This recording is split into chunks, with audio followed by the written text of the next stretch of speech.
Vamos a dar inicio a nuestra reunión. Hoy creo que es, no estoy viendo acá bien, la 133, Ciencia, Humanidades, Música y Bioética. Y nuestro invitado de hoy es el doctor Álvaro Bustos González. Y nos va a hacer la moderación el doctor David Vázquez Aguad. Yo voy a referirme a algunas palabras de Álvaro Bustos, a quien conozco desde hace más de 50 años que iniciamos estudios de medicina en la Pontificia Universidad Javeriana con el doctor Mauricio Coll, que aquí nos acompaña. Me parece que Mauricio se ve bien joven. Álvaro Bustos González es médico de la Pontificia Universidad Javeriana y pediatra del Hospital Infantil de México. Álvaro realizó estudios de infectología pediátrica clínica y laboratorio de bacteriología en la Corporación para Investigaciones Biológicas de Medellín y en el Children's Medical Center de Dallas. Obtuvo el diplomado en investigación clínica en la Universidad de Chile. Álvaro es especialista en microbiología médica de la Universidad Javeriana y en bioética de la Universidad del Bosque. Entre los años 1995 y 1997 fue delegado por Colombia ante la Sociedad Latinoamericana de Infectología Pediátrica. Es miembro de la Sociedad Colombiana de Historia de la Medicina y de la Sociedad Colombiana de Pediatría. Actualmente es el presidente del capítulo Córdoba de la Academia Nacional de Medicina y decano de la Facultad de Ciencias de la Salud de la Universidad del SINUR con base en Montería. Álvaro ha publicado vivencias y testimonios de humanismo y pediatría, infecciones e incertidumbres, trabajos de infectología y ensayos breves, la pupila vertical, ensayos, cuentos y crónicas, el cuello de la paloma, criterios pediátricos y la escritura diversa como prosa creativa. Muchas gracias, Álvaro, porque así le digo por cariño, la amistad que tenemos desde hace más de 50 años y verdad que va a ser muy productiva todo lo que nos va a contar hoy. Quien va a hacernos toda la moderación es también nuestro gran amigo, colega, compañero de este grupo de la Academia Nacional de Medicina y lo más importante, ambos somos de Bucaramanga y nos graduamos en el San Pedro Claver y también en la Pontificia Universidad Javeriana. David es un eminente ginecólogo dedicado a los temas de menopausia, climaterio y bueno, ya lo conocemos muchas personas de este chat, de este grupo, por lo activo que es. David, gracias nuevamente por la compañía, por la coordinación y sin más preámbulos, te cedo la palabra y nos vas a contar cómo va a ser la mecánica de la reunión de hoy. Gracias. Muchas gracias, Jorge Felipe, y muchas gracias al académico Álvaro Bustos por aceptar la invitación para esta tarde, martes 4 de octubre, que es la sesión número, ¿qué, Jorge, ya? 133. 133 veces nos hemos reunido. Esa es una cifra importante. De tal manera que yo creo que vamos a felicitarnos entre todos y a felicitar a Jorge, que es el gestor de estas sesiones de tertulia del grupo de interés cultural, como se llama. Muy complacido de estar moderando esta reunión, muy complacido de que nos acompaña un gran amigo como es el doctor Fernando Meneses Romero, eminente ginecólogo, compositor de grandes obras vallenatas que a todos nos han hecho suspirar y enamorar, y de verdad que le agradezco mucho a Fernando que nos acompañe esta tarde porque es de las personas médicos que más sabe de cultura y que más ha llevado cultura a todos los colombianos. Y aquí quiero anotar la frase, la definición de cultura que más me gusta, que es de Gabriel García Márquez, y que se trata de que la cultura es el aprovechamiento social del conocimiento.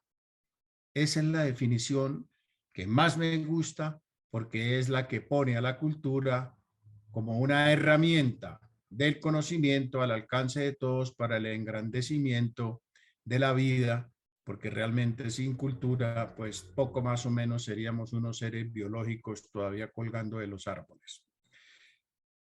Vamos entonces a escuchar al doctor Álvaro Bustos por el tiempo que él considere. Me ha dicho que puede ser alrededor de 1 hora. Va a ser su presentación con diapositivas y posteriormente vamos a abrir el espacio para que todos los que quieran opinar, compartir sus ideas, preguntar algo, por favor, por medio de la aplicación en la pantalla que ustedes están viendo, que se llama Reacciones, pueden levantar la mano para que se les dé la palabra. Sin más preámbulo, vamos entonces a escuchar a nuestro querido amigo Álvaro Bustos con una hoja de vida brillante como médico, pero sobre todo con una hoja de vida cultural importante porque Álvaro, como dijo García Márquez, ha hecho un aprovechamiento social del conocimiento. Mil gracias Álvaro, mil gracias Jorge, gracias a todos ustedes y entonces académico Álvaro Bustos tiene la palabra. Y muchas gracias David, muy amable Jorge por la invitación. Muchísimas gracias a los amigos, algunos conocidos, otros solo a la distancia, que nos acompañan esta noche. Yo les voy a compartir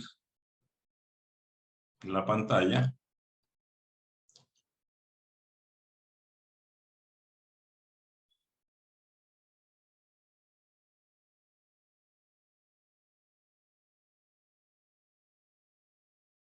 No sé si la ven. Okay. Perfectamente, Álvaro, se ve. Bueno, voy a tratar de mover un poco las imágenes que están a la derecha porque me daría la impresión de que de pronto recortan algunos de los textos. Si quieres, minimízala arriba a la derecha en la rayita que está, Álvaro. Ok. Puedes minimizar bueno, entonces, esa ventana. Vamos a hacer una aproximación, vamos a hacer una tertulia, vamos a hacer un diálogo, sin ninguna pretensión de mi parte, alrededor de temas tan vastos y a la vez tan esenciales en la vida del ser humano y en la formación de todos nosotros. No creo decirles nada nuevo. Todo esto lo conocen ustedes de una manera directa o intuitiva, porque todos son personas muy cultas, profesionales eminentes, pero se trata de recrear un poco todas estas esencias de nuestra vida. Comencemos, como siempre, por el pasado.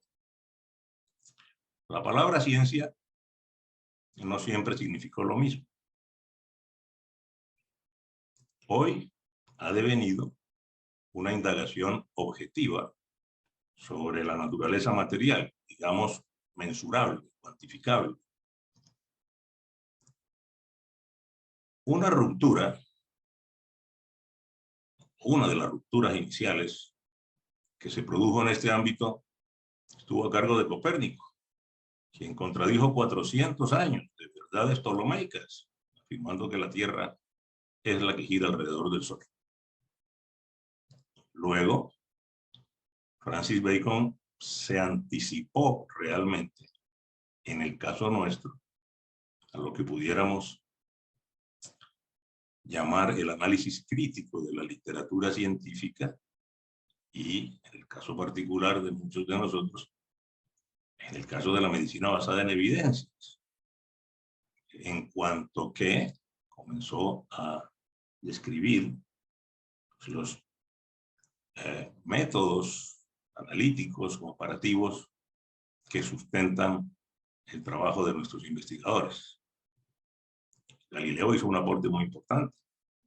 No solo se enfrentó a la Inquisición, sino que afirmó que el gran libro del universo está escrito en el lenguaje de las matemáticas, lo cual querría decir que se anticipó 200 años a Schopenhauer, quien había dicho que el mundo no es sino música hecha realidad. Y digo esto porque, al parecer, lo que más se parece a la matemática, o al revés, es la música.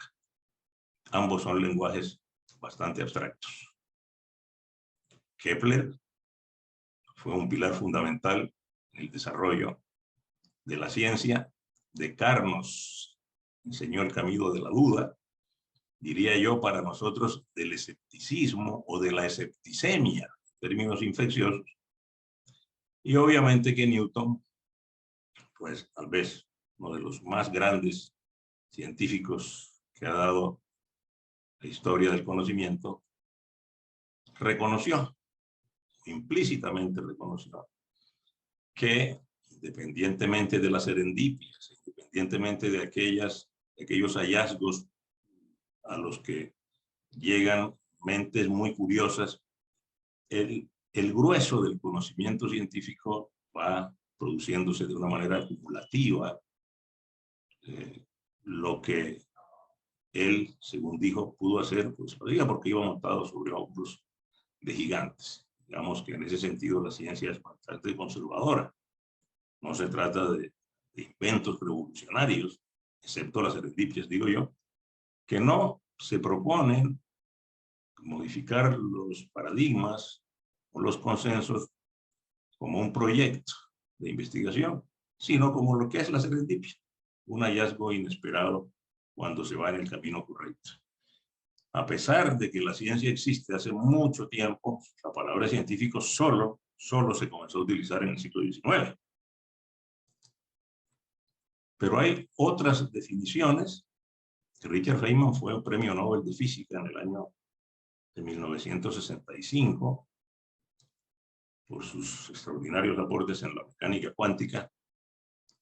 Y aquí quiero resaltar algo. Algunas veces ciencia significa un método especial de descubrir cosas. Tal vez eso es como un instrumento, tal vez es la investigación la que nos ayuda a descubrir cosas. Otras veces, ese cuerpo de conocimientos que surge de las cosas descubiertas puede llamar ciencia, pero también puede significar las nuevas cosas que se pueden hacer cuando se ha descubierto algo. Aquí hay algo redundante, no importa. A esta última opción también se la conoce por el nombre de tecnología. Yo no sé si ustedes recuerdan cuando Ernesto Sábato se refirió a la tecnología como la hija bastarda de la ciencia. Yo creo que Sábato fue un poco exagerado en esa apreciación. Todo depende, la tecnología es moralmente neutra y depende del uso que le demos.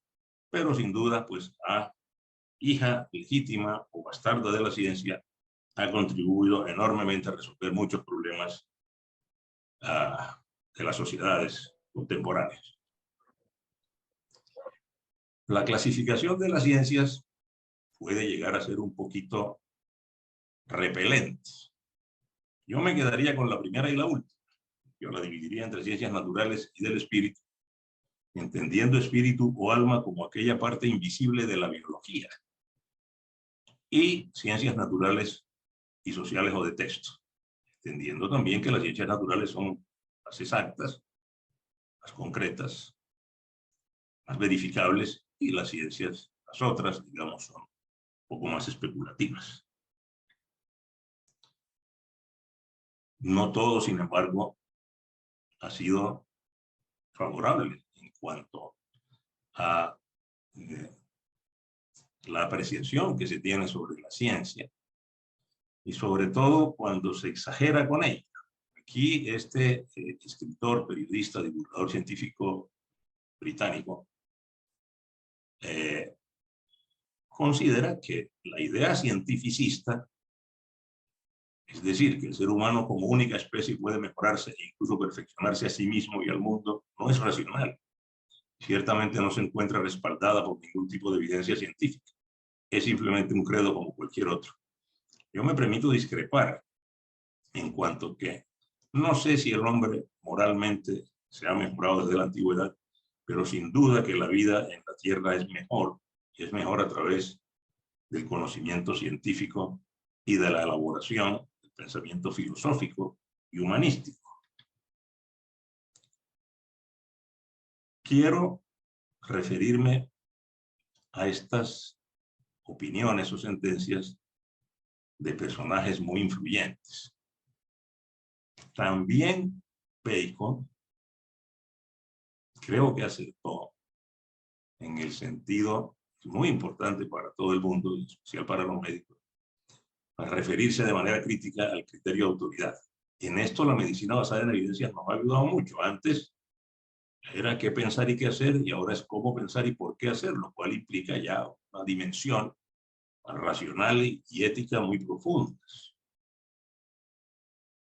El historiador de la ciencia, Thomas Kuhn, sin embargo, creo que también acierta cuando se refiere a la ciencia no solo como una acumulación de informaciones o de conocimientos, sino también como una acumulación de disparates. Yo creo que eso humildiza un poco a la ciencia o al cientificismo, en cuanto que si miramos atrás, producto del ensayo y el error, y estas cosas habrá que juzgarlas en el contexto en que ocurrieron, también es cierto que la ciencia o que el avance del conocimiento ha estado lleno de disparates, no solo mecánicos, físicos o bioquímicos, sino también humanísticos y bioéticos, como veremos más adelante.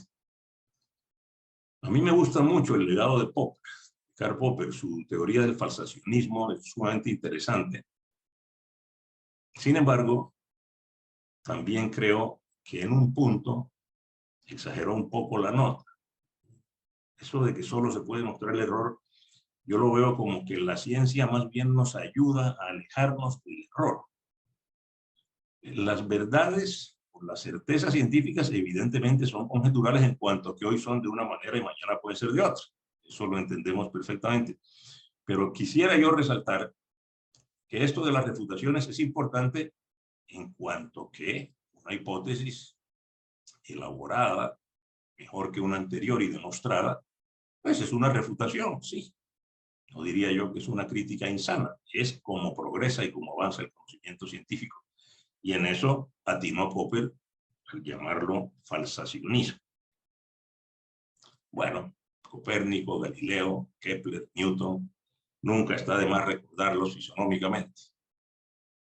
Este es un libro extraordinariamente bello, diciente, que refiere el declive de la cultura occidental. No quisiera yo sino circunscribirme en estos comentarios como quien va vadeando un río a estos años, a estos centenares o miles de años, de una cultura de la cual somos herederos, indiscutiblemente.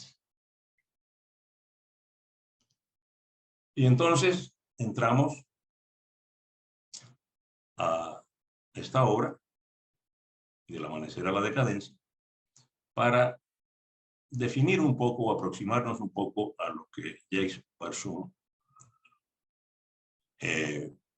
considera. A las humanidades como estudios que buscan la perfección individual, por encima, digamos, de la meditación o de la positividad devota, o de la positividad devota o de la fe, digamos así. Una vida en que la razón puede utilizarse para mejorar las circunstancias del mundo. Creo que en eso estamos de acuerdo todos. El humanismo es un amor por las bellas letras, las letras que nos enseñan y nos conmueven, que nos enseñan a pensar y a sentir, cosa que tal vez la ciencia pura no logre hacer. Y pues él aquí trae como ejemplos a Petrarca, a Salustio y a Boccaccio. Y en relación con la definición de humanista, que es una palabra relativamente nueva, porque lo utilizaron en Alemania en el siglo XIX, esto para referirse a aquellos escritores que, sin apurar, diría yo, pero volviendo a la antigüedad remota clásica, retomaron al hombre como el centro de sus preocupaciones. Yo creo que ahí radica de alguna manera el origen del Renacimiento, y ahí comenzó mucho de lo que hoy somos quienes heredamos estas corrientes culturales. Este es otro libro igualmente importante. Ahora que David definía la cultura, aquí viene una definición también un poquito más abarcadora, diría yo, de este alemán alrededor del tema, del mismo tema de la cultura, y asociándola o asimilándola a una familiaridad con los rasgos fundamentales de la historia de nuestra civilización, a la que nos hemos venido refiriendo, con las grandes teorías filosóficas y científicas, así como con el lenguaje y las obras más importantes del arte, la música y la literatura. Digamos que la cultura es la suma de la ciencia y de las humanidades, sin duda ninguna.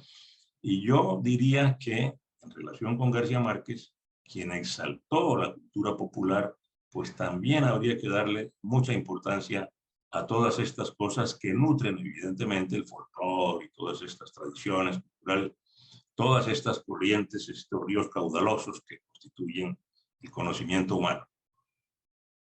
Tampoco está de más recordar a Sócrates, pues, el ser, ¿no?, por encima del tener, las ideas de Platón, el idealismo de Platón, y fundamentalmente esta ética de las virtudes que encarnaba Aristóteles y que hoy no parecen estar de moda y que creo que se necesitan abundantemente. Igualmente la virtud de Erasmo, conocimiento pues, supremo de polímata, como fue Leonardo, y estas obras maravillosas que nos dejaron la pintura y la escultura. Aquí está el David, es Botticelli con su Nacimiento de la Primavera, el Moisés de Miguel Ángel, en fin. Y aquí encontramos esta secuencia que es una especie de acción y reacción que va configurando nuestra mentalidad, nuestros sentimientos, nuestros anhelos, nuestra vida, sentido cultural, estético y científico. Venimos de la más remota antigüedad y mucha gente dice que lo que ha pasado después de la cultura griega pues no son sino anotaciones al pie de esas páginas. Bien, puede que eso tenga un poco de exageración, pero ¿qué vamos a hacer? De allá venimos. Nuestra cultura tiene raíces en el pasado, más remoto pasado, y esa suma de aquel politeísmo, de aquellos extraños morales que existían como existen todavía, sumados a los valores del cristianismo, pues configurar esta forma de concebir la vida que hoy nosotros tenemos como propia. Quedado atrás todo aquello, aparece la necesidad del hombre de llegar antes que cualquier otra cosa al cielo lo más pronto posible. Y entonces la Iglesia Católica, durante 15 siglos, con Platón, Aristóteles y los padres de la Iglesia, rigieron intelectualmente a la humanidad. Debemos nosotros recordar que durante esa época no se permitía hacer autopsias en seres humanos, solo en perros, y eso significó sin duda un atraso enorme en los estudios anatómicos.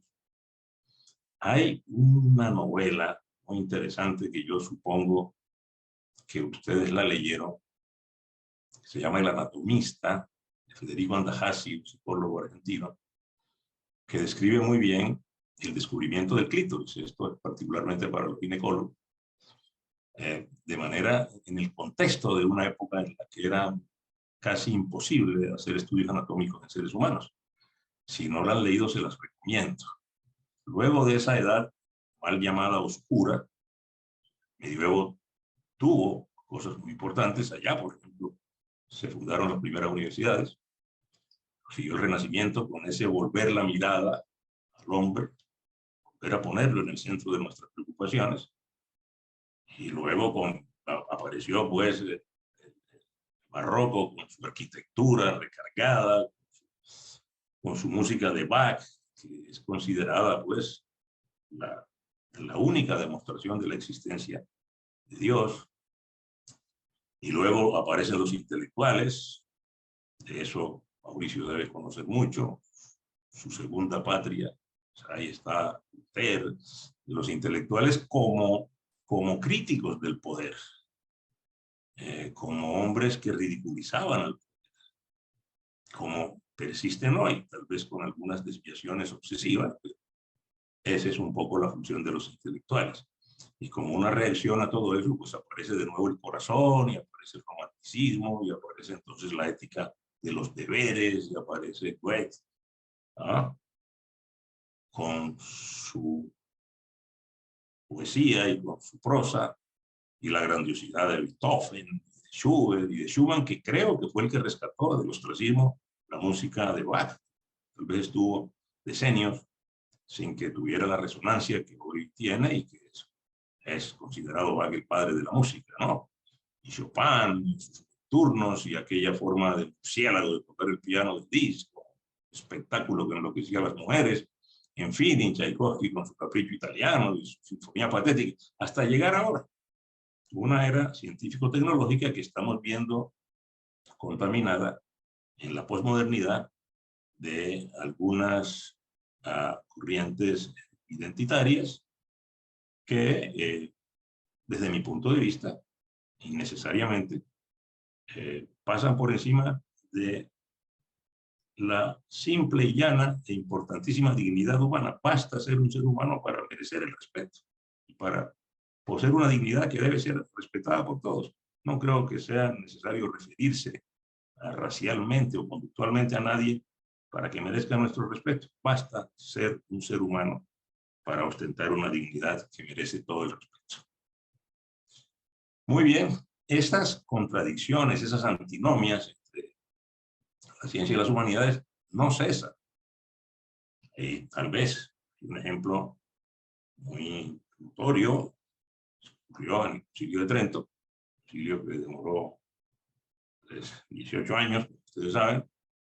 Pues ahí se enfrentó el papado a la reforma de Lutero, pero sobre todo pretendió que la ciencia se asimilara al Génesis. Eso, pues, obviamente, era un acto de autoridad. Ya sabemos que en las ciencias no basta la autoridad, hay que demostrar o tratar de demostrar las cosas o verificarlas de la manera más rigurosa y fehaciente posible. Entonces comienzan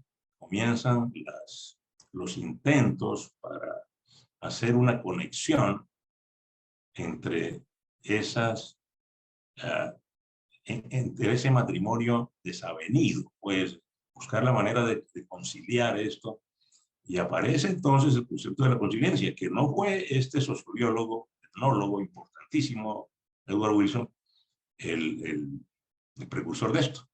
Fue un monje británico que ya miraremos, pero ya aparece la preocupación. La mayor empresa de la mente siempre ha sido y siempre será el intento de conectar la ciencia con la humanidad. Eso es fundamental. Ahí se sientan unas premisas que son inviolables. Y Stephen Jay Gould, un personaje, un paleontólogo extraordinariamente importante para el tema que tratamos, trabajó en la Universidad de Harvard, afirmó que el concepto de dicotomía de oposición entre la ciencia y las humanidades es una necia negación de nuestras capacidades y complejidades vitales. Y eso parece ser así. Este es su libro, El zorro y el erizo. Érase una vez el zorro y el erizo. Y aquí está pues, esa conclusión de las humanidades y la ciencia del tercer milenio, y aquí desarrolla Stephen Jay Gould pues, el tema del que nosotros estamos ahora tratando. La palabra conciencia, les decía, fue utilizada por William Webber. Este fue un monje que entendió esto como una validación de una teoría mediante el procedimiento de saltar juntos, es decir, cogidos de la mano, como quien se lanza a una piscina, dentro de una explicación unitaria de hechos que de otro modo serían dispares. ¿Y qué cosas más interesantes encuentra uno cuando trata de mirar la necesidad de que ciencia y humanidades anden de la mano. El mismo paleontólogo se refirió, a propósito de su libro, que ciencias y humanidades deberían interactuar como zorros y erizos. Ya se sabe que el zorro es astuto, tiene múltiples estrategias. Y combinar eso con la paciencia, con la prudencia del erizo, con su perseverancia. Esa invitación para llegar al objetivo final de la sabiduría humana también parece tener validez. Ese saltar juntos, digamos, desde un puente, podríamos encontrarlo en el puente de la bioética, o mejor, considerar a la bioética, que hoy en día es una disciplina transversal. Y quien lo habló primero de esto, así lo dijo, ¿no? Es su libro de bioética, Un puente hacia el futuro, es una de los conocimientos, de las disciplinas profesionales y humanísticas hoy muy importantes para buscar la manera de amalgamar todos estos conocimientos que se derivan de las ciencias como tal o de las humanidades a su vez. Ahora bien, se ha dado eso que se llama coincidencia en algún momento. Pues Richard Feynman, premio Nobel de Física, dice que sí. Por ejemplo, cuando Faraday describió su hallazgo de que los átomos están dotados de poderes eléctricos a los cuales deben ellos sus afinidades químicas, se supo que dos cosas aparentemente distintas eran simplemente aspectos diferentes de un mismo problema. Habían coincidido la electricidad y la química. Eso es formidable. Eso encierra muchas más cosas de las que las palabras dicen. El conocimiento parece ser uno solo. Lo que pasa es que está compartimentado. La vida es una sola, entre distintas especies. Y Leonard Mlodinow, refiriéndose también a Feynman, afirmó, igual que en mecánica cuántica, la energía puede verse como partículas o como ondas. Dos diferentes visiones pueden ser correctas a la vez, solo que son diferentes visiones del mismo milagro multifacético, la naturaleza. Recuerdo yo ahora muy bien cuando Einstein afirmó que no tenía mucho sentido estudiar una sinfonía de Beethoven en términos de ondas de aire a presión. Yo creo que tenía toda la razón, aunque eso también se puede hacer. Aquí tienen ustedes entonces la historia del zorro y el erizo.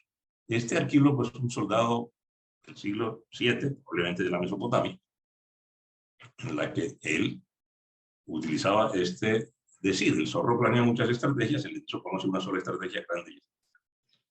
Bueno, Erasmo, en su Adagia, que es una serie de proverbios de la antigüedad, y Gesner, que es de alguna manera el fundador de la zoología, hacen referencia también tangencialmente a este tema. La combinación en el ser humano de la astucia, sana astucia, del zorro, y la perseverancia del erizo puede llevarnos a dar pasos muy importantes en el conocimiento de nosotros mismos y de la naturaleza. Hay científicos puros, hombre. A mí, personalmente, me produce una especie de desazón cada vez que soy testigo de eminentes hombres de ciencia, eminentes científicos, o eminentes investigadores que se molestan porque sus amigos o compañeros, digamos de chat, dicen alguna cosa banal, cuentan una historieta risueña, como si eso no tuviera importancia, como si no pudieran vivir sino en el mundo ideal de las investigaciones y del conocimiento profundo, que ya sabemos cuán conjetural puede ser. Miren ustedes, Kepler fue astrólogo, por ejemplo, eso nadie lo quería. Y Newton se dedicó como alquimista a mirar algunas cosas en este sentido, y finalmente se puso a estudiar el libro de Daniel para descubrir la verdad sobre el apocalipsis y el fin del mundo. Newton, la cifra más elevada de la ciencia. Ahora, creo que No hay nada que decir sobre la excelsa escritura de Vladimir Nabokov, que era conservador de mariposas en el Museo de Zoología de la Universidad de Harvard, y que anduvo caminando por los Estados Unidos y que creo, no sé, que descubrió una mariposa que lleva un nombre relacionado con él. Y miren ustedes lo que hacía Descartes. Tipo flojísimo, no se levantaba antes del mediodía. Y sin embargo revolucionó la física, las matemáticas y la filosofía, lo cual, según dice Mlodinov, pues no es nada malo para un tipo perezoso. ¿Qué tienen en común científicos y humanistas? Bueno, digamos que autores que respetan un método, por supuesto. En el caso de nosotros, pues el método científico, diseños de investigación clínica, y pues la confianza en que entre la razón y la naturaleza, digo, aquí naturaleza podría asimilarse al Dios de Spinoza, pero no se trata de eso. La razón y la vida, la razón y la cultura, la razón y la historia, la razón y la antropología, que muchas veces es desdeñada porque ahora los constructos culturales de la posmodernidad queremos borrar no solo el pasado, sino la genética y la biología, lo cual creo yo que merecería ser repensado. ¿Qué importancia tienen las humanidades en la vida de un científico? No hay ninguna duda de que las humanidades enseñan a pensar y a sentir, que no es poca cosa. A enseñarle a los científicos, pues que la cultura también y la ciencia es un hecho, son hechos, son producto de la vida, de las necesidades humanas. Digamos que la ciencia también es producto de la cultura, ¿no? Entonces eso lo ayuda a reconocer muchas cosas, muchos sesgos. Es decir, un estudio de investigación clínico parte de regalarle al azar un 5% para que él pueda intervenir en los resultados. Y la potencia de un estudio no suele exceder el 80%, de manera que la verdad científica, si fuera absoluta, no excedería el 75%. Eso está bien. Ya sabemos que todo es posible que sea mejor pensado, que haya dudas mucho más razonables y más importantes. Ahora, a mí no me cabe ninguna duda de que si Freud influyó tanto en su momento, no teniendo el psicoanálisis desde el punto de vista de hoy, a los ojos de hoy, repito, esto no se puede criticar con los valores de hoy, pero no me cabe ninguna duda, dándole la mayor o menor validez en su momento a la obra de Freud, que su influencia fue enorme porque era un extraordinario escritor. El estilo de Freud era magistral, sin lugar a dudas. Y adicionalmente, pues, las humanidades legan al científico unas nuevas formas de conocimiento y, repito, de sensibilidad que eventualmente contribuyen a que él dé una mejor explicación de sus hallazgos.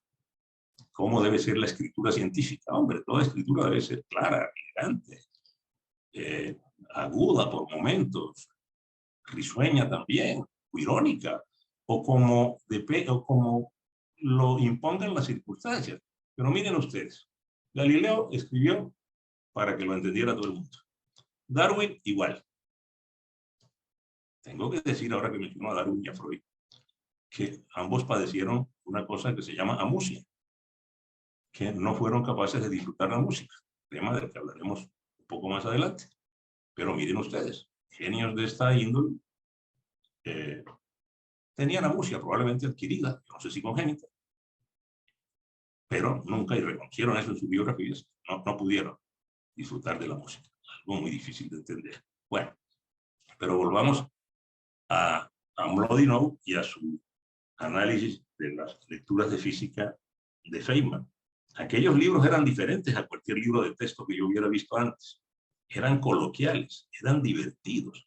Parecía que Feynman estuviese en la habitación hablando contigo. El planteamiento de la mecánica hablaba de Newton, pero también de Daniel el Travieso. Entonces, yo creo que esto lo que importa de estas cosas es quitarle solemnidad a nuestra supuesta sabiduría. Quitarle solemnidad a esa categoría casi inasible, ¿no?, de investigadores o de hombres de ciencia, de hombres destacados en el mundo del conocimiento, que parecerían estar más allá del bien y del mal, cuando, pues, lo que hay que hacer es aproximar esos puntos esenciales de conocimiento que surgen de la ciencia y que surgen de las humanidades. ¿Por qué? Porque, pues, aquí miren, este filósofo colombiano eminente, que ya murió, que hizo toda su carrera como profesor en la Universidad de Bonn, pues, él concluía que los científicos y los intelectuales, pues, debían tener un saber detallado, debían conceptualizar con claridad, debían ser coherentes, sinceros, y ojalá, en lo posible, exponer las cosas de tal suerte que esta fuera comprensible para todos o para la mayoría.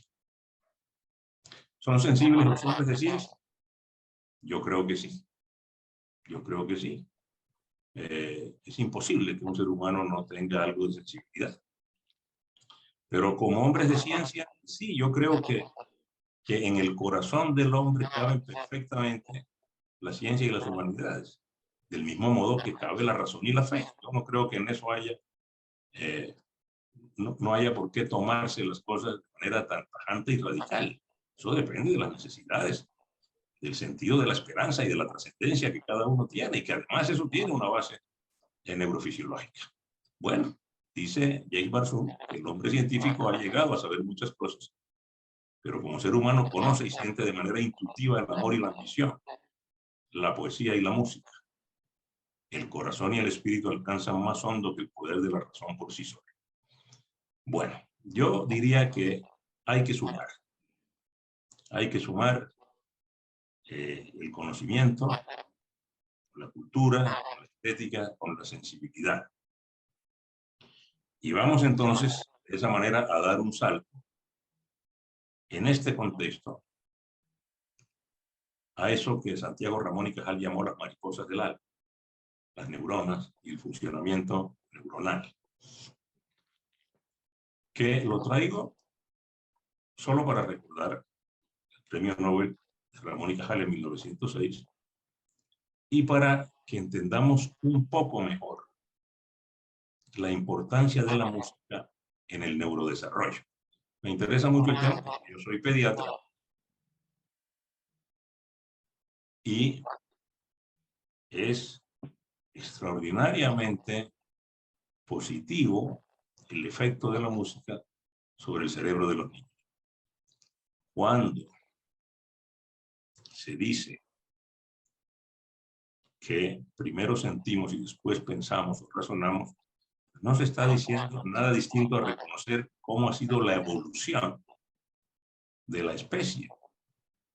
Uno podría decir en forma juguetona, por eso es que las mujeres se equivocan tanto, que primero sienten y después piensan. También los hombres, no quiero de ninguna manera decir esto, pero sigamos con el tema de la música y el cerebro.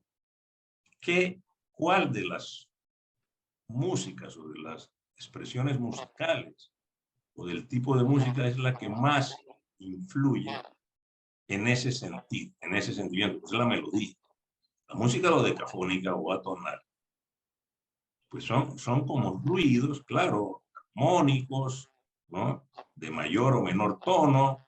Es música para músicos, eso lo entendemos, pero esa música no nos emociona. Entonces, hay algo, el área de la música, en nuestro lóbulo temporal, que está muy diseñado para emocionarse con las melodías de la música.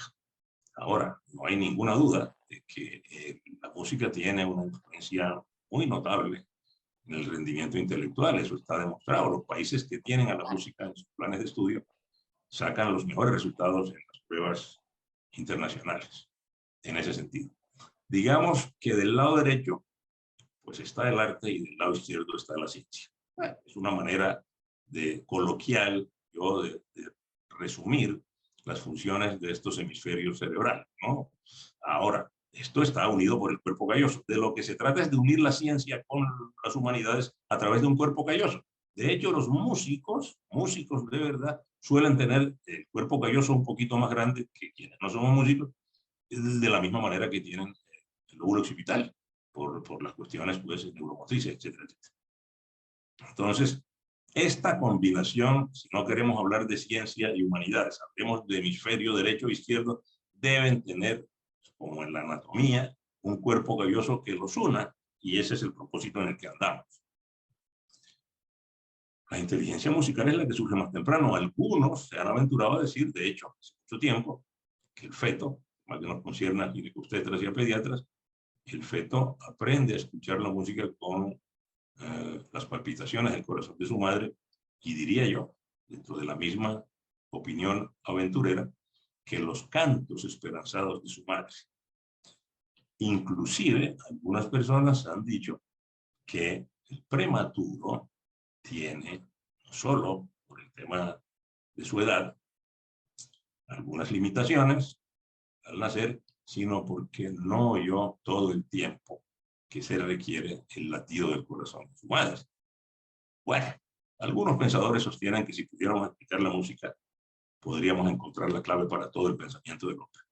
Eso pudiera ser realmente una labor ardua, inagotable.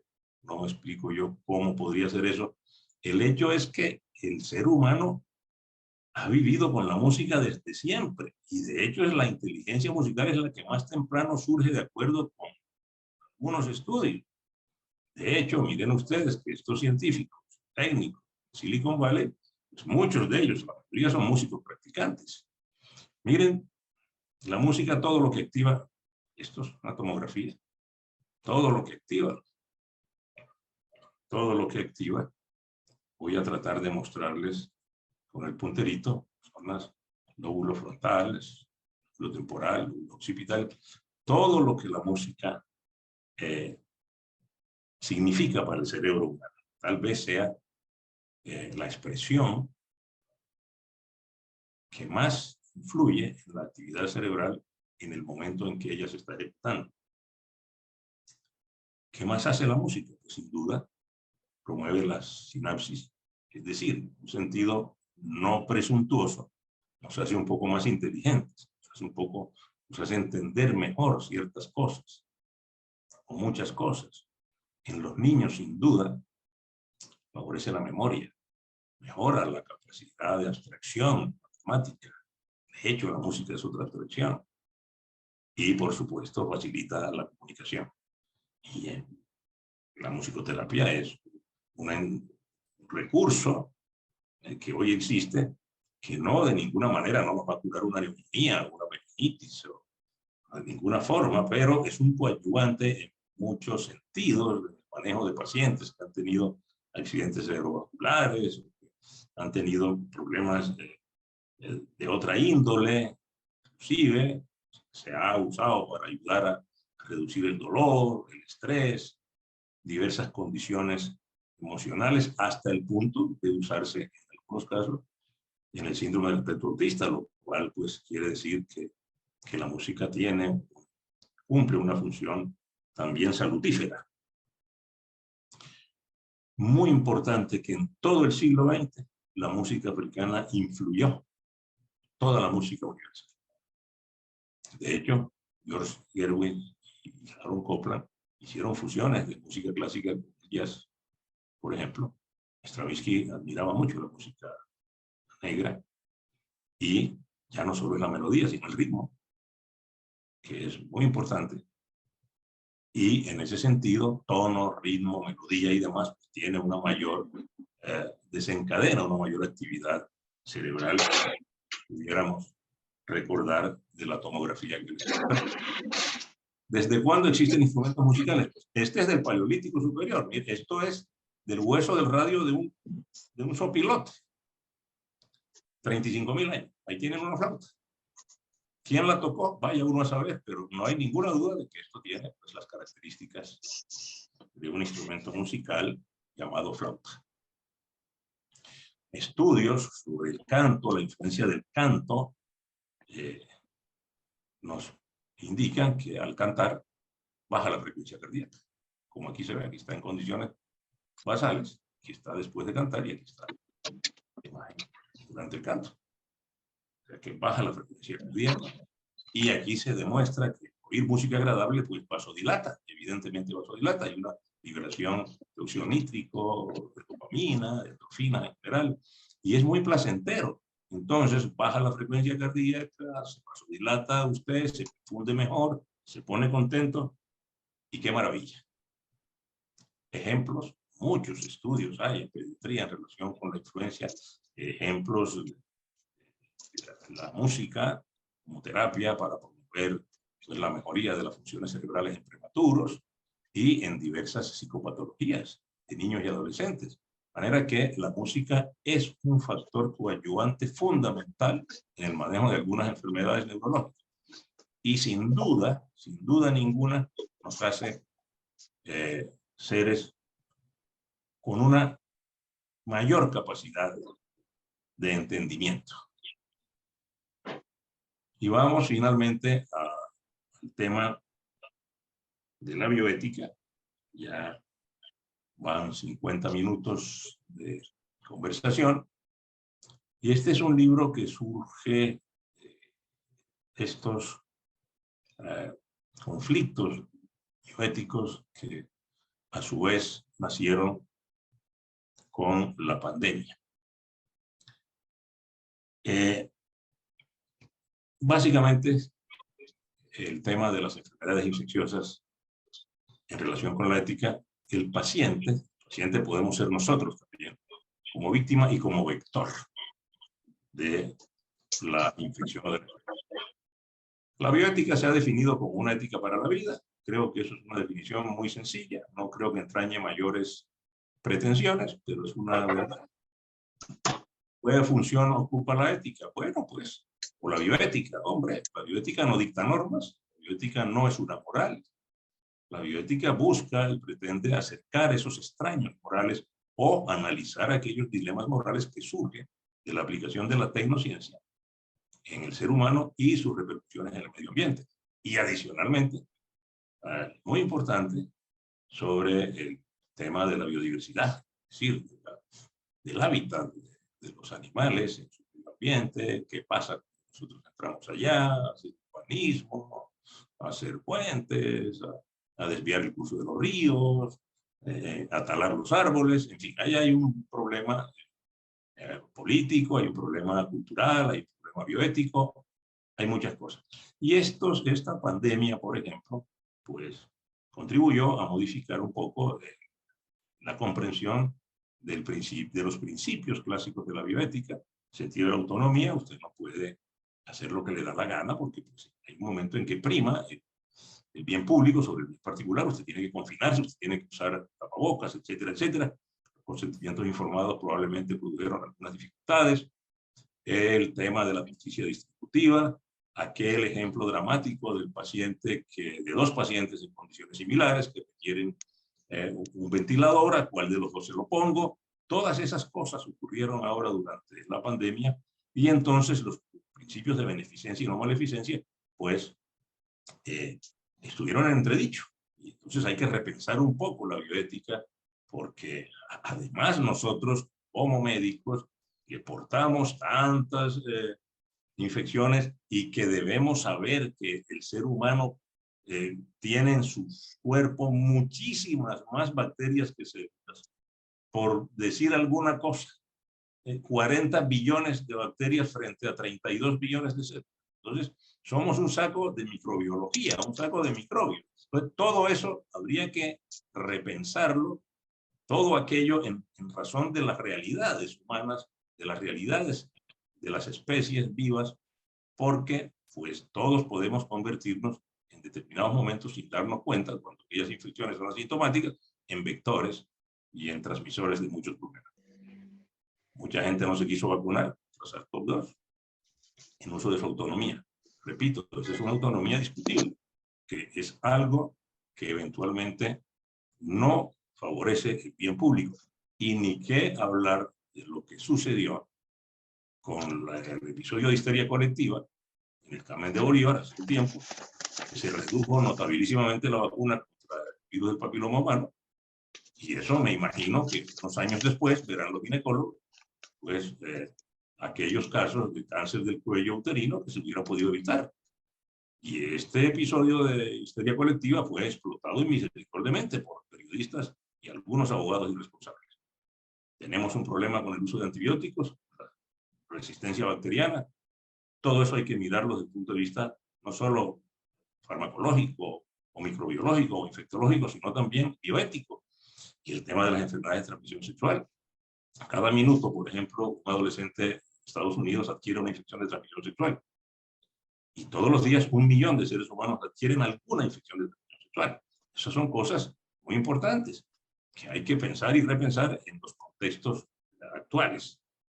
No sé si ustedes conocieron este horror del experimento Tuskegee, que duró 40 años, del año 32 hasta el 72. Ya se sabían cosas sobre las limitaciones que impone el sentido común, la ética o la bioética incipiente en aquel entonces sobre los experimentos con seres humanos. Pues esta población de negros de Alabama durante 30 años estuvieron inoculando la espiroqueta de la sífilis para conocer la evolución natural de la enfermedad. Eso no me extraña, porque en Nueva York, recuerdo, cuando estudiábamos en la universidad, se hacían estudios en niños con trisomía 21 para inoculándoles virus de la hepatitis A para conocer la evolución natural de la hepatitis A. Que todas estas cosas, obviamente, hay que repensarlas mucho. Y vamos, finalmente, a nuestra relación con los animalitos, con los ecosistemas. Entonces, yo oigo decir que es que están pretendiendo humanizar a los animales, pero ¿cómo así que hay que humanizar a los animales? Si ellos están ya humanizados. Miren ustedes cómo viven los animales en sus ecosistemas, mediante la depredación, el parasitismo, la competencia y la simbiosis. Eso parecen seres humanos, ¿no? Yo no encuentro ahí nada distinto a lo que el hombre es lobo para el hombre, por ejemplo. Aquellos parásitos que viven, que se llaman, pues, coloquialmente chupasangres. La competencia a veces desleal, que ocurre en tantas actividades, y la simbiosis como un acto de compañerismo y de mutuo ayuda que favorece a quienes son capaces de convivir cordialmente. Entonces, estos ecosistemas humanos y animales, pues que en el caso de ellos son áreas determinadas donde ellos interactúan, eso tiene unos equilibrios, obviamente. Unos se matan a otros por el tema de la supervivencia, unos viven de otros, otros compiten con otros y otros viven en paz. Es un poco como es la vida de los hombres y de las mujeres.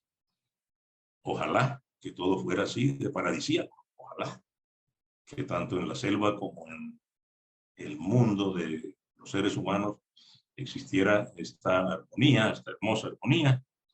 Ojalá todos los seres vivientes pudieran disponer de sus espacios para sus encuentros y para el disfrute de la naturaleza.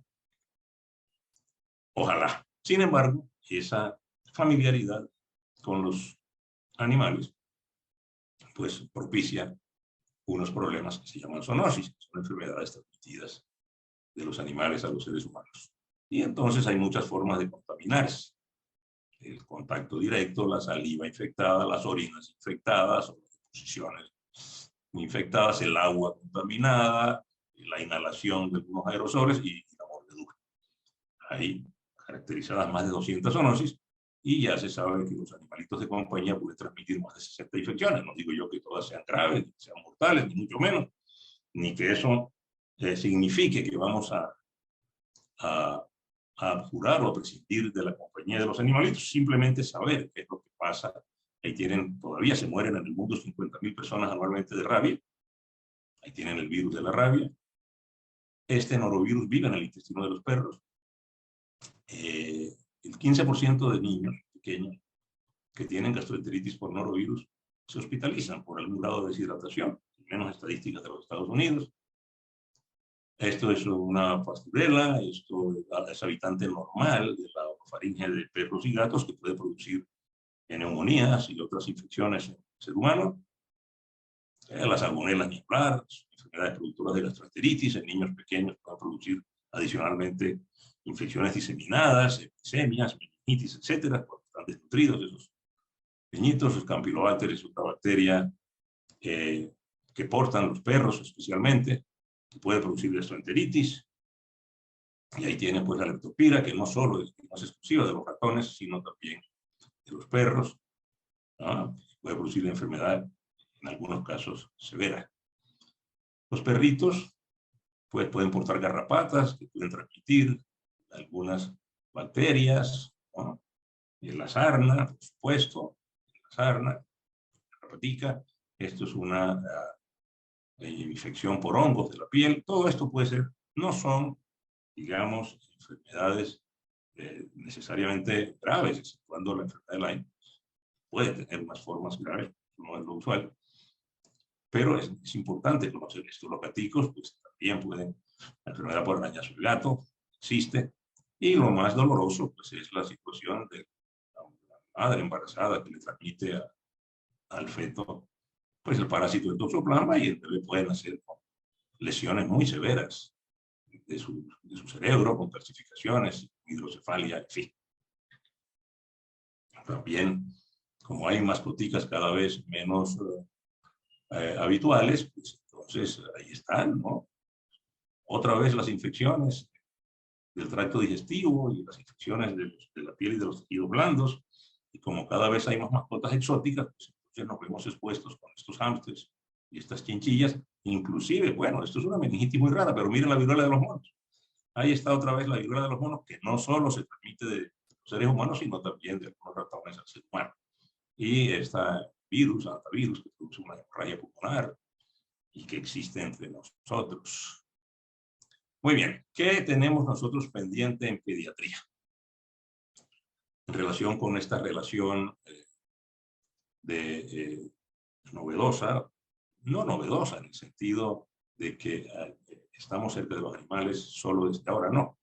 En esta relación tan íntima que existe hoy con los animalitos. Pediatría necesitamos definir muy bien cuál es el real efecto benéfico, psicológico de la relación humanizada entre el niño y los animales.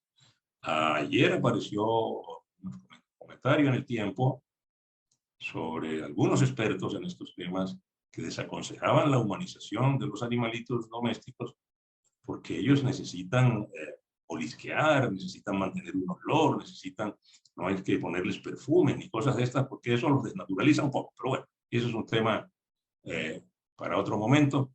Pero sí necesitamos nosotros conocer, quienes atendemos niños, porque cada vez es más. Hoy en día en España hay 6.200.000 niños que tienen menos de 14 años. Y hay 13 millones de mascotas. Hay un tema cultural, hay un riesgo. No quisiera que de ahí brotara otra pandemia, no, de ninguna manera. O que se enfermaran los que tienen animalitos de compañía, de ninguna manera. Son cosas que nosotros debemos saber. Y en cuanto al aspecto psicológico, que nosotros, repito, en pediatría nos interesa mucho, tenemos que saber, ojalá sepamos realmente cuál es ese beneficio real y qué consecuencias tiene esa transferencia afectiva de los niños hacia los animales en relación con sus propios hermanos, con sus padres, etc. Me consta que hay niños, la mascotica muere o desaparece o la atropella un carro, que entran en profundos estados de depresión. Ahora bien, no sé si se ha cuantificado, parece que no, el riesgo de los orines y las exposiciones de los animales en los espacios públicos. Eso debe tener algún efecto ambiental. Un problema que nosotros vemos es el asma infantil, a veces muy rebelde, de niños que conviven con mascotas que tienen plumas o pelos. Estos plumas o pelos portan algunos alergenos que contribuyen a la perpetuación de los síntomas del asma en los niños. Ni qué hablar, pues, de aquellas madres veganas que no les dan proteínas de origen cárnico a sus hijos. Hombre, nuestro cerebro comenzó a crecer y a producir cosas más elaboradas desde el punto de vista neurofisiológico y cognitivo cuando los sapiens comenzaron a consumir proteínas de origen cárnico. Comenzó entonces ya un proceso de desarrollo cerebral que nos tiene con las capacidades que hoy tenemos sin proteínas de origen cárnico, entre otras cosas. No es posible que un niño se desarrolle desde el punto de vista neurológico en forma plena, en forma recta. El otro día vieron ustedes que Estados Unidos pusieron presa a una madre que prácticamente dejó morir a los niños de desnutrición porque no les daba lo que debía darles. Ahora bien, lo sé por pediatra. Nestlé de Suiza vende más bolsas de comida para perros hoy en día que potes de leche para niños. Y hay un cambio cultural muy importante. Ahora, estos intereses industriales que se mueven detrás de los aderezos, los perfumes, los peluqueros, los colegios, cosas para estos animalitos de compañía, pues ahí hay intereses legítimos, sí, pero no son todos altruistas.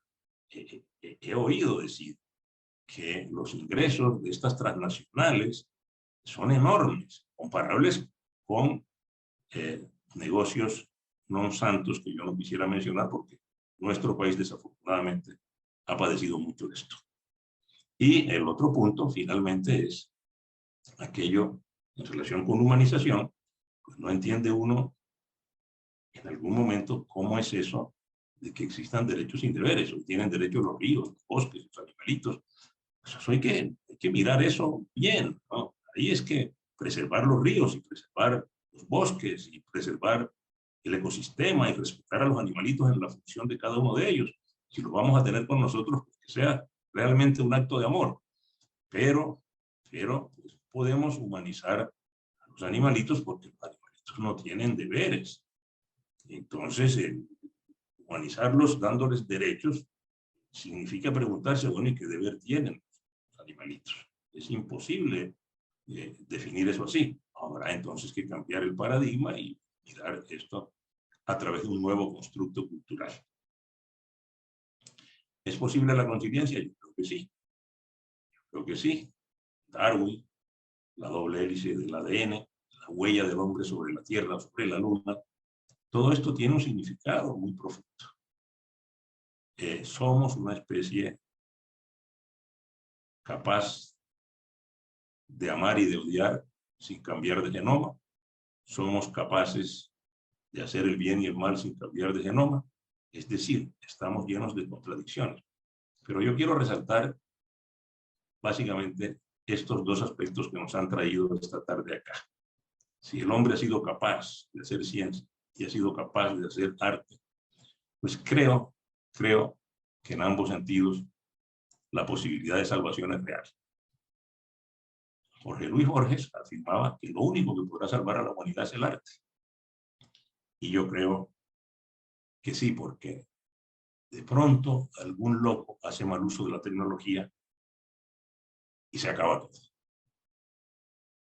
Para terminar, estas palabras de Stephen Jay Gould, en su obra ya comentada, estos dos grandes empeños de nuestra alma y nuestro intelecto funcionan de manera diferente y no pueden amalgamarse en una coherencia sencilla, de modo que hay que darle su oportunidad al zorro. Pero las dos aventuras pueden conducirnos hacia adelante, ineluctablemente unidos si es que acaso queremos mantener alguna esperanza de llegar hacia el objetivo común de la sabiduría humana, conseguida a través de la unión del saber natural y del arte creativo. Dos verdades diferentes, pero que no entran en conflicto y que, al menos en este planeta, solo los seres humanos pueden forjar y fomentar. Ahí les dejo este bello cuadro de Philippe de Champagne, que está, no sé si Mauricio lo conoce, en el Museo de Reims, Francia, y solo quiero mostrarles los gemelitos que están en las puntas, o las gemelitas. Están en las puntas. Así es como deben andar la ciencia y las humanidades, la ciencia y el arte.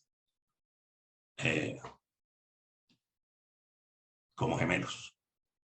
Como gemelos.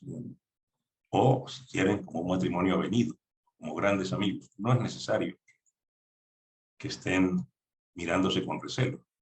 Tampoco es necesario que los científicos y los investigadores se ufanen de no adquirir una cierta cultura. Yo diría que es fundamental esto.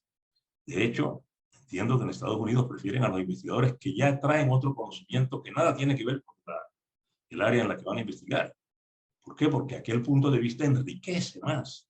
Ahí vienen nuevas dudas, nuevos puntos de vista, nuevos enfoques. En fin, algo que podría ser de nosotros, de los seres humanos, un poquito mejores. Un poquito mejores. Muchísimas gracias a todos ustedes por la paciencia de escucharme. Estoy sumamente complacido y orgulloso de tener a los amigos que tengo con ustedes. Muchas gracias. Muchas gracias, mi querido doctor Bustos, por la estupenda presentación con que nos ha deleitado hoy, que realmente es un paseo agradable y productivo de la simbiosis que debe existir entre ciencia, tecnología, cultura, ética, zoonosis. Nos deja usted una gran cantidad de inquietudes y muchísimas dudas. Y cuando uno deja dudas en una conferencia es porque fue buena, porque surtió efecto. Quisiera abrir entonces los micrófonos a los demás colegas, amigos y contertulios, por si alguien tiene alguna observación, algún comentario, alguna pregunta al doctor Bustos. El académico Gustavo Landazábal, adelante. Buenas tardes, muy amable doctor Vázquez, y primero agradecerle al doctor Ramírez la invitación que siempre nos hace a estas tertulias, estas presentaciones tan interesantes. Y hoy, con la presencia del doctor Bustos, pues era obligatoria presencia. Conociendo como conocemos la pluma, la fina pluma que tiene el doctor Bustos, yo sabía que esta presentación tenía que ser muy interesante. Y todos estos conceptos de las humanidades, pues enriquecen la cultura. Bien se ha dicho que quien solo medicina sabe, ni medicina sabe.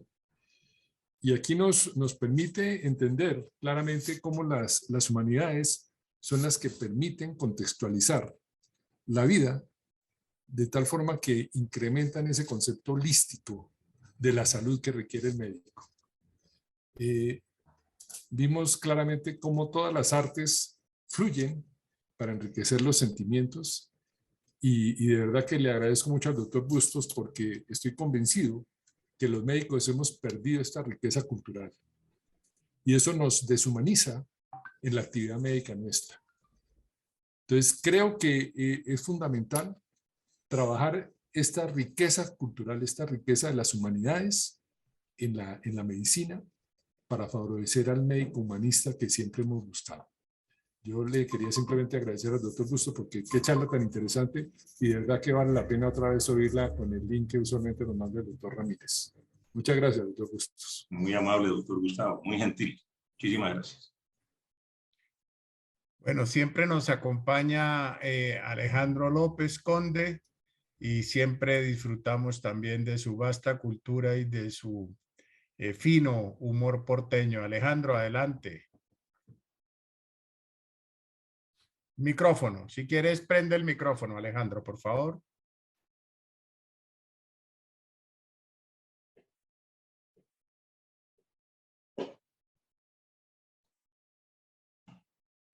¿Tiene el micrófono apagado, David? Sí. Ya, No, ok, gracias. Estábamos.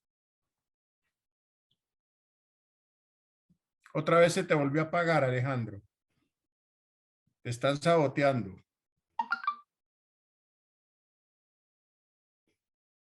¿Lo tienes apagado? Sí. Pero ahí no toco, trato de no tocar nada. Ya, ahí estás. Que todo sea, Dale.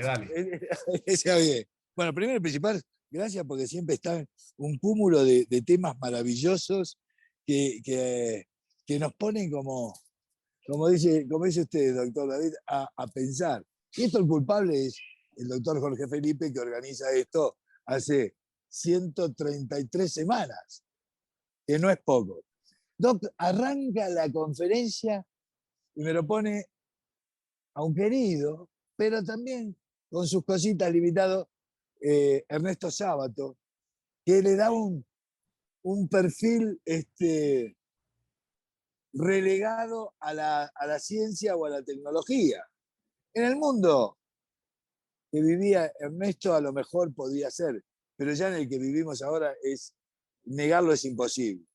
Y después pasa por un Sigmund Freud. Tú sabes que Buenos Aires es una de las ciudades que más psicoanalistas tiene, ¿ok?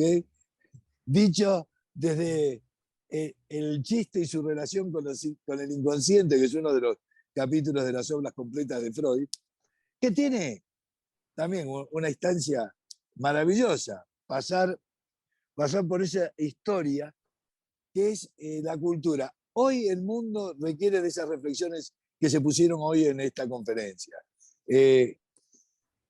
Estamos en un mundo donde los pets o los animales de compañía suplen a los hijos. Hoy estamos en un mundo en donde el consumismo pelea contra el consumismo, porque hay gente consumista y hay gente consumista, con su mismo pantalón, con su misma camisa, con sus mismas cosas con las que se puede arreglar. Me encanta que tengamos reflexiones de este tipo, que nos ponga sobre la mesa en este ejercicio de neuronas. Cuando usted dijo, voy a estar ante estos personajes que nos acompañan semana a semana, ¿por dónde pensaba que se nos iba a ir nuestro pensamiento? En un día en donde la física cuántica recibe un premio Nobel. ¿Por dónde pensaba que nos íbamos a ir? ¿O qué semilla pensaba que dejamos? No se me ría irónicamente. O pícaramente. O pícaramente. No, yo no pensé nada realmente. Ah, No, mentira. no si hay tenía algo, ninguna, no tenía no. ninguna. Si hay No, algo, hay neuronas acá. O sea, que no piense nada, lo dudo. no, la verdad es que no tengo esa pretensión de influir en mis amigos de ninguna manera. Yo los disfruto, convivo con ellos, hablo con ellos, y nuestros diálogos, nuestras conversaciones, cualquiera sea el tema, no buscan ni medirlos a ellos, ni inculcarles, ni sembrarles nada más que el disfrute de conversaciones o de diálogos que pueden tener o no mayor importancia. Pero quiero volver a Sábato, porque es un personaje que yo quiero mucho, que me interesa mucho. Yo lo comprendo. En su momento, Sábato vino de la física hacia la literatura y la pintura. Usted recuerda que ahí en Santos Lugares, pues él ahí murió, ¿no? Ahí tuvo su casa y ahí pintaba unos cuadros un poco trágicos, ¿no? Un poco trágicos. Él era trágico. Él era trágico, doctor. O sea, él era un habitué a un café que teníamos en esa época en Buenos Aires, Argentina, el café literario. Y él era trágico. Y era trágico para sus colegas como Jorge Luis Borges, ni le cuento para Manuel Mujica Lainez, que era un irónico de la literatura. Y Santos Lugares es un lugar caro a mis afectos, porque mi padre, que se había formado en Lourdes, Francia, con los seminaristas, ahí teníamos la iglesia de Lourdes y visitábamos bastante, y era un lugar muy especial donde se respiraba ese aire traumático, caótico. Y eso se refleja, el hombre es un poco el entorno en el que se forma. Entonces, ahí es donde saca sus perfiles. Creo que Sábato finalmente le da la razón a Shakespeare en la tragedia de Macbeth, cuando las brujas dicen, solo lo horrible es bello, solo lo horrible es bello. Esos cuadros de Sábato son extraordinarios. Sí, pero no se olvide que él entró en ese túnel en el que a veces creo no pudo salir. A veces. Es un personaje, un trabajador de la literatura. Un trabajador, ¿no? Ojo que acá estamos tocando privilegiados amigos de don David, como es Jorge Luis Borges, Julio Cortázar, que son como sus puntos débiles. Se sonríe el doctor David. Yo comparto a Borges con David. Plenamente. Y conmigo, quédese tranquilo que conmigo también. O sea, Por supuesto. era el perdón en mi ignorancia, maravilloso. Esa muletilla de Jorge Luis Borges era maravilloso cuando nos miraba y nos decía, perdido en esa mirada catalática, que nos decía, perdón en mi ignorancia, era maravilloso, maravilloso. Yo creo que las limitaciones literarias de Sábato hacían el resto. Claro, pero era difícil entender el científico que había en su interior. En su interior. Pero creo que hoy más que nunca, doctor Jorge Felipe, ¿estaba fríamente calculado esto de que en el día del Premio Nobel de la Física Cuántica teníamos estas reflexiones?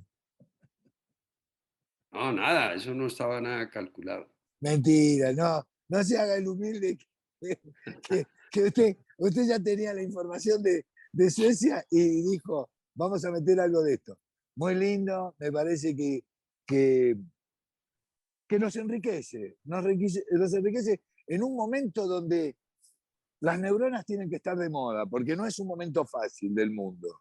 Del país no hablemos, pero del mundo en general. Porque mañana se toca el botón rojo y no sabemos dónde aparecemos, ¿no? Si hoy el submarino el ruso que salió para crear tsunamis se le ocurre hacer de la suya, qué bonito que aprovechamos esta conferencia. Muchas gracias, Alejandro. Gracias, un abrazo. Muchas gracias por tu comentario y ponerle un poquito de picante y tu recordación de esa Buenos Aires que cuando vamos ahora a Buenos Aires añoramos.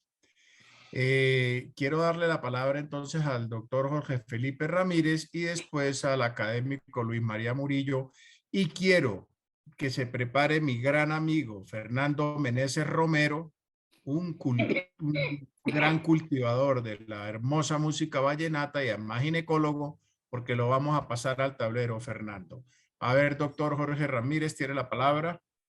Gracias, David. Yo simplemente quiero referirme a que hace aproximadamente un mes, cuando hablé con mi compañero y amigo Álvaro Bustos sobre que tenía que dar una charla en este grupo, la que a él se le ocurriera, y cuando me mencionó de hablar ciencia, humanidades, música y bioética, el nombre es muy espampanante, pero yo para mis adentros dije, ¿cómo va a coordinar estos 4 temas en esta charla? Hoy le puedo decir y felicitarlo en público, Álvaro, sobre la forma como combinó y nos dio una charla magistral. Yo lo invito, que usted como decano de una facultad de medicina y miembro que es la Universidad del Sinú de Ascofame, yo creo que toda persona, bien o en el premédico o en el primer semestre de medicina, debe de oír esta conferencia. Quedó grabada.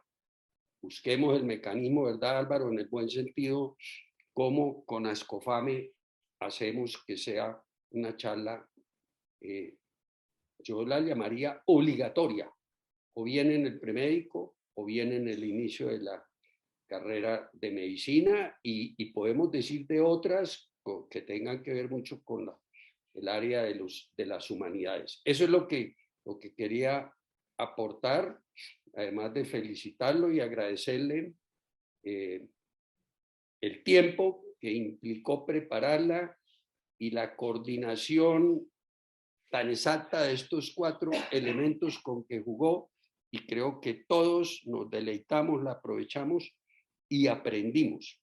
Gracias. Muchas gracias a ti, Jorge. Muy amable. Es así, Jorge Felipe, tal cual. Si nuestros estudiantes le dedicaran más tiempo a la cultura que a la rumba, seguramente la cosa sería mucho mejor para nuestros futuros médicos. Académico Luis María Murillo, tiene la palabra. Muchas gracias, doctor Vázquez. Pues realmente me he vuelto un asiduo lector del doctor Álvaro Bustos. Me gusta mucho sus columnas y además que coincidimos en muchas ideas. Y tenía una gran expectativa por escuchar esta conferencia y realmente me ha llenado. Ha hecho un viaje fabuloso por el tiempo y por lo mejor de la expresión humana, mostrándonos un montón de hitos bien interesantes. Y entonces, al pensar yo en lo mejor de la producción humana, pues realmente me sorprendo que el hombre, a pesar de todo y que lo consideramos que está en la cúspide de la creación, lo es en la medida en que hay unos pocos que son los que sacan la cara por la humanidad, los que producen, los que crean, los que piensan, porque en general, lastimosamente, pienso que nuestra humanidad no es tan inteligente como parece y lo vemos a través de tantas expresiones. Yo creo que ahora que hemos tenido tantas elecciones nos damos cuenta que el hombre no piensa, pero de todas maneras es muy gratificante ver que ha habido expresiones enormes de la humanidad y que sitúan a la especie en el punto más alto. Y él hablaba en algún momento algo a lo que yo también me referí en un libro mío, y es sobre la humanidad. Es que la humanidad tiene en sus acepciones lo mejor como lo peor. Se es humano porque se es una porquería, pero se es humano también porque se muestran las más grandes virtudes. Y él habló algo que a mí me pareció interesante porque coincidía con una afirmación mía, que muchas veces es más humano mi perro, que me recibe con todo el amor, que aunque al perro lo castiguen, es fiel a su amo y lo quiere, mientras que el amo es capaz de acabarlo a palos. Entonces, da mucho esta conferencia para reflexionar, pero por lo menos estas poquitas cosas que se me han ocurrido durante la intervención. Muchas gracias, doctor Bustos. A usted, doctor Luis María, muy gentil. Gracias, Luis María. Bueno, yo quiero escuchar a Fernando Meneses Romero. ¿Quién no ha escuchado alguna canción del doctor Meneses Romero? ¿Quién no se ha deleitado con su música? Y Fernando aceptó la invitación mía para acompañarnos y quiero que nos cuente desde su perspectiva de juglar de esa hermosa tierra vallenata, cómo ve la simbiosis entre cultura y medicina. Fernando, por favor. Muchísimas gracias, Davo, por esta invitación tan gentil y no sé si merecida, pero verme rodeado de tantas personalidades, no solo en el ámbito médico, sino en el ámbito cultural y humanístico, siento que ha sido grande para mí esta invitación. No tenía la posibilidad, no tenía el placer de conocer al doctor Álvaro Bustos. ¿En qué momento, Álvaro, tú pensaste ser médico o en algún momento antes de eso pensaste dedicarte a las humanidades? Te lo pregunto porque esa disyuntiva la hemos tenido, la tuvimos todos, quienes en un momento decidimos escoger a qué nos íbamos a dedicar el resto de la vida, sabiendo que podíamos de pronto sacrificar otra faceta de nuestra ilusión y de nuestra personalidad. No, David, mi padre fue pediatra. Nosotros nos quisimos mucho. Yo soy el primogénito. Ahí hubo un proceso de identificación natural, espontáneo. Él, le voy a decir yo, que la pediatría era su mujer, pero que la literatura era su amante. Esas cosas, obviamente, dichas así, quedan sembradas en el alma. Creo que de todas maneras hubiera sido médico. Nunca me atrajo nada distinto a la medicina. Creo que si no hubiera sido pediatra, tal vez hubiera sido psiquiatra. Tal vez. Pero de todas maneras, por la influencia cultural de mi padre, siempre hubiera sido un buen lector.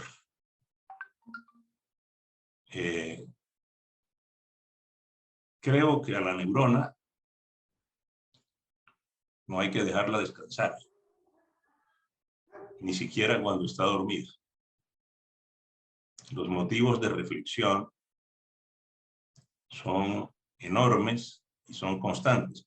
De hecho, a mí la palabra que más me gusta del castellano es penumbra, porque en la penumbra se piensa, se lee, se medita, se reflexiona, se recuerda, en fin, se hacen tantas cosas. Y pues yo, de una manera, digamos, natural, he sido un hombre con todas sus consecuencias, naturalmente, pero un hombre dedicado a aprender algunas cosas y a disfrutar enormemente el arte en todas sus expresiones, particularmente el arte literario. Por ejemplo, hay un escritor que mencionó ahora, el doctor Manuel Mujica Laínez, argentino. Ese era un hiperléxico, solamente comparable a Germán Espinosa aquí. Es un escritor que pueden considerar que es abarrocado, mismo que decían de Germán Espinosa, pero no hay tal. Es un lenguaje tan rico, tan nítido, tan expresivo, que lo único que hay que hacer es entender el significado o el sentido de sus oraciones. Ese es un ejemplo, a mi juicio, ejemplarizante de para qué sirve la literatura. Hablábamos de un lenguaje sencillo, claro que sí, pero es que lo sencillo es la expresión de las ideas. El instrumento, que son las palabras, pueden ser de distintos tonos o colores, en la medida en que sean atinadas, en que tengan esa musicalidad, esa prosodia, esa armonía que solo los músicos entienden, aparte de los literatos. En resumidas cuentas, David, yo creo que no tenía escapatoria. Son inclinaciones naturales, que en mi caso se dieron a la sombra de mi padre.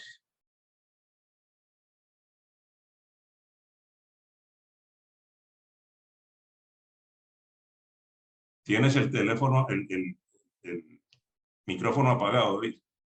A ver, ¿así me escuchas? Sí. Sí.